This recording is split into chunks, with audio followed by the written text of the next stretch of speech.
बैठकीला उद्धव ठाकरे जात आहेत, तुमच्याशी त्याचं काही बोलणं झालंय की?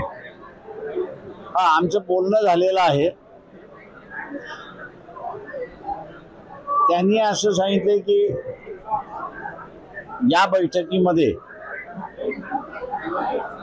आम्हाला घेतल्या जाणार की न घेतल्या जाणार याच्याबद्दलचा ते फैसला करणार आहेत. उद्धव ठाकरेंच्या नावात म्हणजे तुमच्या सहभागाचा वंचित बहुजन आघाडीच्या संदर्भातली आमची असणारी एक बैठक झाली, रिसेंटलीच बैठक झाली. त्याच्यावरती देशभराच्या आणि राज्याच्या परिस्थितीवरती चर्चाही झाली आणि त्या बैठकीमध्ये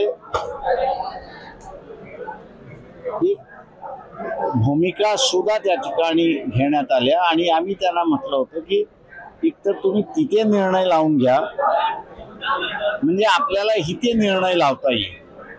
आणि त्यावेळेस त्यांनी सांगितलं की ज्यावेळेस इंडियाची बैठक होईल त्यावेळेस वंचित त्याच्यामध्ये आहे की नाही याचा फैसला ते लावून येणार आहे. त्याच्यामुळे उद्याची बैठक झाली तर त्या बैठकीमध्ये इंडियाचा फैसला, इंडियामध्ये वंचित आहे की नाही याचा ते फैसला करून घेतील.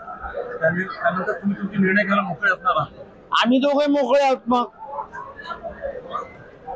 समजा तिथून जर वंचितच्या सहभागाबद्दल काही ठोस संकेत मिळाले नाही तर शिवसेनेसोबत उद्धव ठाकरेंचे संबंध कसे राहतील? आम्ही असं जसं म्हणालो की लेट्स बी पॉझिटिव्ह, तेव्हा तो निर्णय झाल्याशिवाय आम्ही दोघांनी काही निर्णय घ्यायचा नाही असं ठरवलेलं आहे. त्याच्यामुळे आत्ता मी आपल्या प्रश्नाचं काहीही उत्तर देऊ शकत नाही. बैठक तुम्ही आणि उद्धव ठाकरे होते काय? बैठक म्हटलं ना, आमची बैठक झाली असं समजा. बाळासाहेब सराटे काही दिवसांपूर्वी आपल्याला भेटून गेले, अशा संदर्भातली चर्चा आहे नाही, बिचारा आजारी आहे, त्यांनी असं तब्येत सांभाळावी आणि दुरुस्त व्हावं आणि पुन्हा फिरायला लागावं. बाळासाहेब सराटे आले होते तुम्हाला भेटायसाठी, तर नेमकी काय चर्चा झाली? नाही, आमची काही भेट झाली नाही. त्याच्यात ते मला वाटतं जालन्यामध्येच आहेत आणि मी काही जालन्यामध्ये गेलेलो नाही. अकोल्याला त्या दिवशी मी नव्हतो. 55 दिवस आचारसंहिता लागायला राहिले असं चंद्रशेखर बावनकुळे म्हणतात. तुमचा इंडिया आघाडीत सहभाग झाल्यानंतर तुमची बोलणी जी आहे ती लवकरात लवकर व्हावी, जागा वाटपायची असं वाटतं.